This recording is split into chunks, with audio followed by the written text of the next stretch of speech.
Good morning विद्यार्थी मित्रों, आज हम काव्य 5 के स्वाध्याय के प्रश्न 2 की चर्चा करेंगे। आगे के प्रश्नों की चर्चा हमने अगली वीडियो में की थी। तो अब हमारा स्वाध्याय का प्रश्न 2 है, निम्नलिखित काव्य पंक्तियों का भावार्थ स्पष्ट कीजिए। तो पंक्ति है, कंप्यूटर की क्रांति आ गई, इंटरनेट की परछाई। कंप्यूटर की क्रांति आ गई, इंटरनेट की परछाई। अधर अधर पर खुशहाली की गंगा यमुना लहराई। अधर अधर पर खुशहाली की गंगा यमुना लहराई। बच्चे नई सदी के बोले, डूनी अपनी शान की। बच्ची नई सदी के बोले, दूनी अपनी शान की। जय जवान की, जय किसान की, जय हो जय विज्ञान की।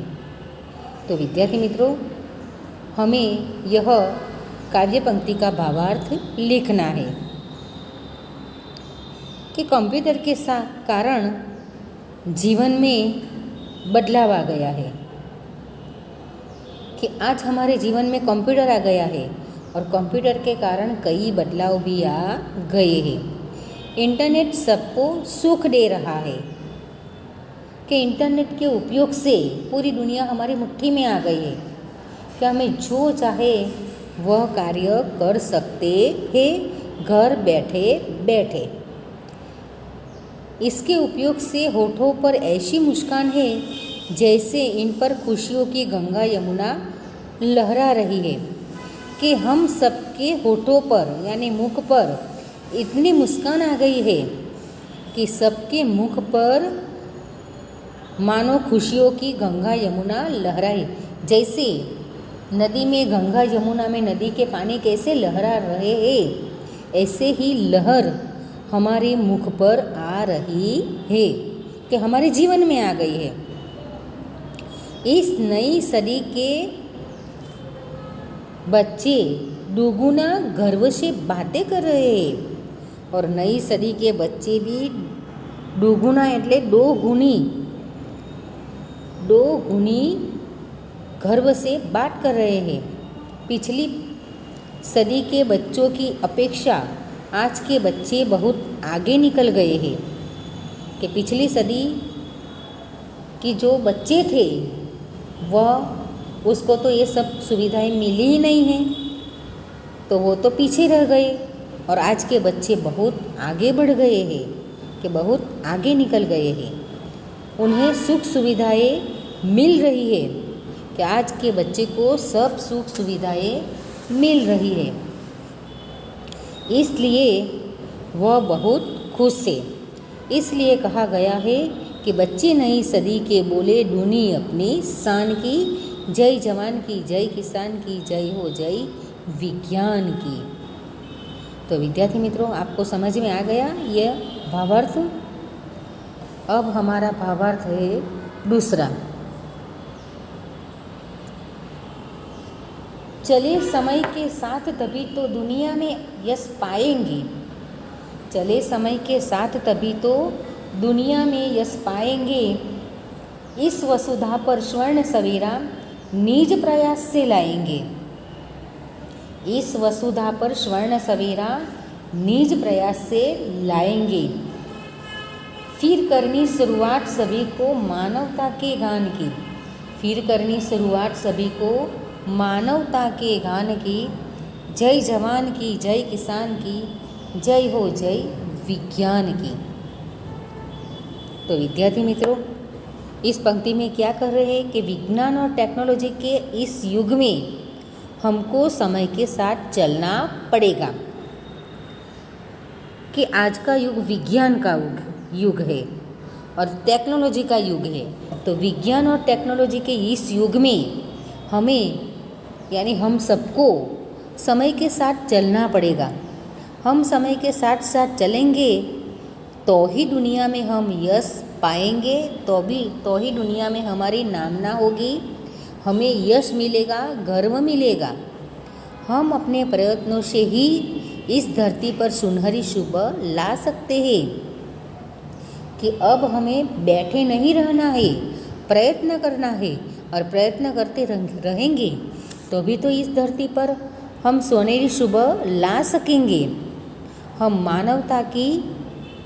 मानवता के गीतों की फिर से शुरुआत करनी पड़ेगी हमें, तभी हम दुनिया में आगे बढ़ सकेंगे। तो जवान की जय हो, किसान की जय हो, साथ साथ विज्ञान की भी जय हो। तो विद्यार्थी मित्रों, देखा कि जितना विज्ञान और टेक्नोलॉजी का विकास हुआ है, इन विकास के साथ हमें भी आगे बढ़ना है, समय के साथ चलना है। समय के साथ हम नहीं चलेंगे, प्रयत्न नहीं करेंगे तो हम पीछे रह जाएंगे और धरती पर सुनहरी सुबह नहीं आ सकेगी। और धरती पर सुनहरी सुबह लाने के लिए हमें समय के साथ चलना पड़ेगा और आगे बढ़ना पड़ेगा और हमें मानवता के गीतों की फिर से शुरुआत करनी पड़ेगी, तभी हम दुनिया में आगे बढ़ सकेंगे। इसीलिए कवि कहते हैं कि जय जवान की, जय किसान की, जय हो जय विज्ञान की। अब हमारा प्रश्न तीसरा कि शब्दों का वाक्य में प्रयोग कीजिए। कि प्रश्न कि यहाँ पर विद्यार्थी मित्रों हमें शब्द दिए गए हैं और शब्द का हमें वाक्यों में प्रयोग करना है। तो पहला हमारा शब्द है उपकरण। उपकरण यानी कि साधन। आजकल बिजली के उपकरण महंगे हो गए हैं। तो विद्यार्थी मित्रों, यह तो मैंने नमूना रूप आपको वाक्य बनाया है, वाक्य में प्रयोग किया है। आप अपने आप भी इसका वाक्य में प्रयोग कर सकते हैं। दूसरा शब्द है मोबाइल। मेरी दीदी ने नया मोबाइल खरीदा है। और आप भी बनाए कि मुझे मोबाइल बहुत प्रिय है, कि मोबाइल से हम फ़ोटो खींच सकते हैं, गेम खेल सकते हैं और तरह तरह के उपयोग मोबाइल से हम कर सकते हैं। कंप्यूटर। मैं कंप्यूटर पर खेल खेलता हूँ। कि कंप्यूटर से भी हमें कोई भी कार्य कर सकते हैं। तो आप कुछ भी कि मेरे घर में कंप्यूटर है ऐसा भी लिख सकते हैं। कि मेरी दीदी कंप्यूटर बहुत फास्ट चलाती, तेज़ चलाती है। क्रांति। बिजली के आविष्कार से हमारे जीवन में क्रांति आ गई है। क्रांति यानी बदलाव, कि बिजली के आविष्कार आ गया, इससे हमारे जीवन में क्रांति आ गई है। खुशहाली। नई गाड़ी आने पर घर में खुशहाली छा गई। कि हमारे घर में नई गाड़ी आ गई तो सबको खुशी हुई, यानी कि सबके मुंह पर खुशहाली आ गई। तो विद्यार्थी मित्रों, आपको मैं अभ्यास और स्वाध्याय की PDF भेजूंगी, तो आपको स्वाध्याय और अभ्यास अपनी हिंदी की कॉपी बुक में लिख के पूर्ण करना है। और मुझे आशा है कि आप यह गृह कार्य अपनी हिंदी की कॉपी बुक में करते ही होंगे। कि आपको यह होमवर्क, गृह कार्य भी करना है और होमवर्क भी करना है, और साथ साथ मैं आपको समानार्थी शब्द, विरोधी शब्द की भी PDF भेजूंगी, वह भी आपको लिखना है। और शब्द समूह के लिए एक शब्द।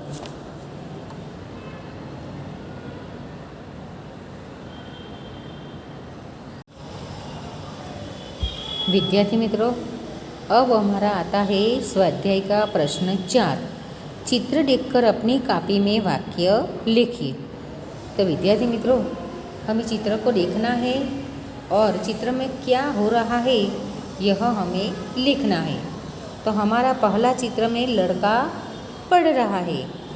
कि लड़का क्या कर रहा है? तो लड़का बुक पढ़ रहा है। दूसरा चित्र, तो दूसरा चित्र मोर का है। तो मोर क्या कर रहा है? मोर नाच रहा है। अब हमारा आता है तीसरा चित्र। तो तीसरे चित्र में लड़की दौड़ रही है। कि लड़की क्या कर रही है? तो कि लड़की दौड़ रही है। अब हमारा चौथा चित्र। तो चौथा चित्र में क्या कर रहे हैं? तो चौथा चित्र में लड़का पानी पी रहा है। कि लड़का ग्लास से पानी पी रहा है। अब हमारा आता है पांचवा चित्र। तो पांचवें चित्र में क्या है कि बाथरूम का दृश्य है। नल से पानी डोल में आ रहा है और लड़का अपने हाथ में ग्लास लेकर वो नहा रहा है बैठकर। तो लड़का स्नान कर रहा है। कौन सी क्रिया होती है कि लड़का स्नान कर रहा है। अब हमारा छठा चित्र। तो छठे चित्र में लड़का क्या कर रहा है कि कूड़ेदान में कूड़ा डाल रहा है। कि लड़का कूड़ेदान में केले के छिलके डाल रहा है। अब आता है हमारा सातवां चित्र। तो सातवें चित्र में क्या कर रहा है तो कि लड़का क्रिकेट खेल रहा है। आठवां चित्र। तो आठवें चित्र में क्या कर रहे थे कि धोबी कपड़े धो रहा है। कि आठवें चित्र में धोबी कपड़ा धो रहा है।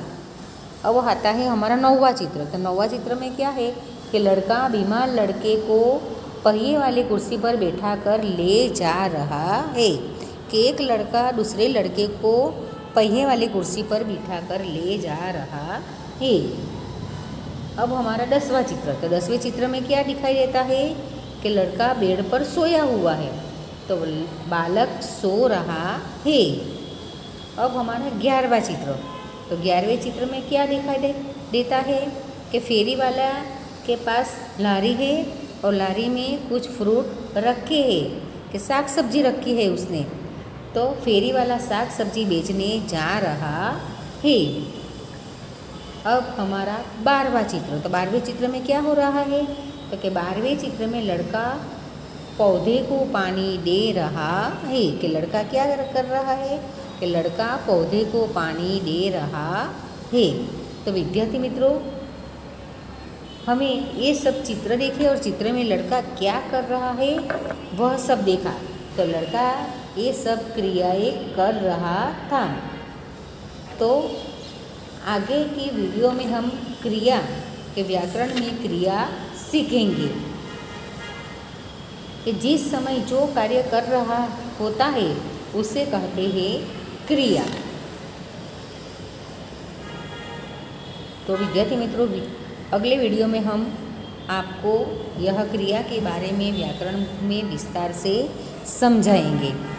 तो विद्यार्थी मित्रों, यह भी आपको चित्र चिपकाना है अपनी कॉपी बुक में सब क्रिया के, और उसके नीचे यह वाक्य लिखना है कि जो क्रियाएं हो रही है उसके बारे में आपको लिखना है।